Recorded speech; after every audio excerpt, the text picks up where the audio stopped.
Hi, I'm Ben Hochschild with Cloud Defensive Customer Service. In this video, I'm going to show you what comes with the REIN Complete Kit weapon light system. I'm going to go through an initial setup of the weapon light itself, and I'm going to walk you through a few of the troubleshooting steps to some common issues we see in the customer service department. One of the first things you're going to see when you unbox your REIN is the weapon light itself. After that, you should see the LCS unit, which is designed for the REIN remote switch. You should see a Picatinny mount that is also designed for the REIN weapon light. You should see a Cloud Defensive branded Nitecore UI2 charger, a product manual, and a battery. First thing we're going to do for the initial setup is remove the light head. Once you remove that light head, you should see a warning label on the inside of the light body. This label is going to tell you whether you use 18650 or 18350 batteries in your weapon light, and it is also going to warn against using CR123 batteries. The REIN electrical system is designed to be used with the 18650 for the full size, 18350 for the micro. Using CR123s in this light can cause a catastrophic failure of the electrical system that does void your warranty. Once we remove the light head, next thing we're going to do is loosen the retaining ring, and we are going to remove the remote switch. The complete kit does come with the remote switch. You are able to buy a push button only from our website that does not have the cable attached. Once we remove the retaining ring and remote switch, we're going to loosen the tail cap housing and remove that completely.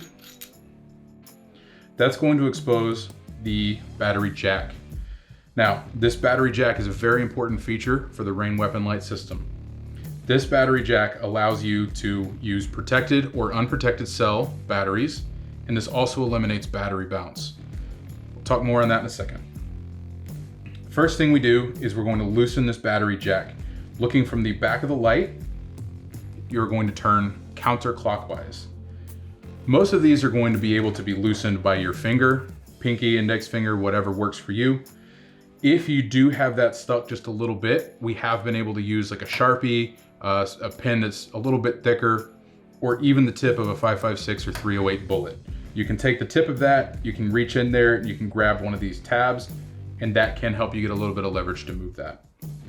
Once this battery jack is backed all the way out, you can then drop your battery in. For this first demonstration, I'm going to show you the Nitecore 18650 protected cell button top battery.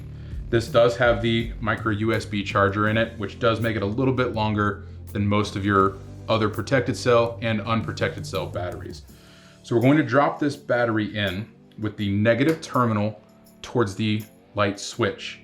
The positive terminal must always go to the light head.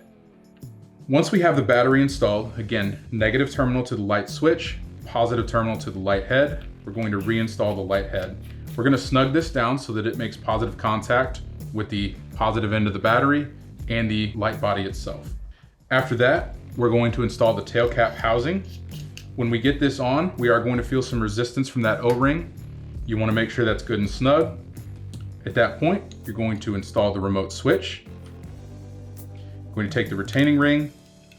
You're going to tighten that switch down. What this retaining ring is doing is it's allowing the remote switch to make contact with the light body and hold that in place as well. After that, you should have light. Now, that was the Nitecore protected cell battery. As I mentioned, those are typically a little bit longer than most of the other batteries that you're going to see, and they're going to be longer than the unprotected cell that we ship with the light. So what I'm doing here, I'm taking the retaining ring off, taking the switch out, tail cap housing off, and I'm going to take the head off of the REIN light. And now I'm going to show you the unprotected cell that we ship with the light. Again, negative terminal is going to go to the light switch, positive terminal is going to go to the light head. This being the unprotected cell flat top battery, it can get confusing. We do mark our batteries, a lot of manufacturers don't. The negative end is typically completely flat. The positive end, you can see a few small slits for the most part on this end of the battery. Negative end towards the light switch, positive end towards the light head, And again, we're going to seat that light head, snug it down, hand tight. And in this case, since this is a shorter battery, you can hear that battery bounce inside the light body. This battery jack is an important feature to help eliminate that.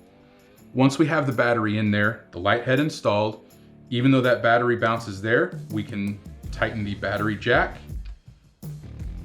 And you don't need it super tight, just snug it up to the negative terminal of the battery. That should eliminate that battery bounce. Under recoil, that battery bounce inside your light can cause damage to the battery itself, and it can reduce the life of your battery. That's one of the things that is very important about getting this battery jack situated properly. Once that is set, you should no longer hear the battery move. Then again, we're going to tighten the tail cap housing down. You'll see the resistance with the O-ring. You're going to keep going. Make sure that's hand tight. You're going to install the REIN remote switch. Then you are going to install the retaining ring. Once this is installed, we again should have light. Now that we have the initial setup done, some of the common issues we see in the customer service department are going to be a REIN no fire and a REIN stuck in constant on. The REIN no fire, to address that first, is typically caused by the light head not making full contact with the body or the tail cap not making full contact with the body.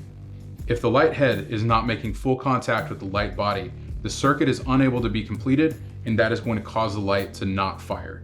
You can see here the light's working. Just a little bit of twist off can prevent this light from firing. What's happening is the light head is not making contact with the light body, and it is unable to complete the circuit. So we need to make sure the battery jack is adjusted correctly. That way the battery is seated low enough so the light head can make contact with the positive terminal of the battery and the light body. The same goes for the tail cap. If the tail cap is loosened and it's not making positive contact with the light body, this can prevent the light from firing. So if we know the battery jack is correctly seated, the light head is properly seated, the next step is to tighten the tail cap housing until we have light. Another common issue that we see is a REIN in constant on. This is caused because the remote switch and the push button switch on the back of the light are electrically isolated circuits. What this means is if the remote switch fails, you are then able to cut that switch, utilize the push button on the back of the light, and get through your operation, then contact us. To get out of a REIN constant on is extremely simple. What we want to do is we want to push the constant on of the remote switch once, push the constant on the back of the light once, push the remote switch constant on one more time, the light should shut off.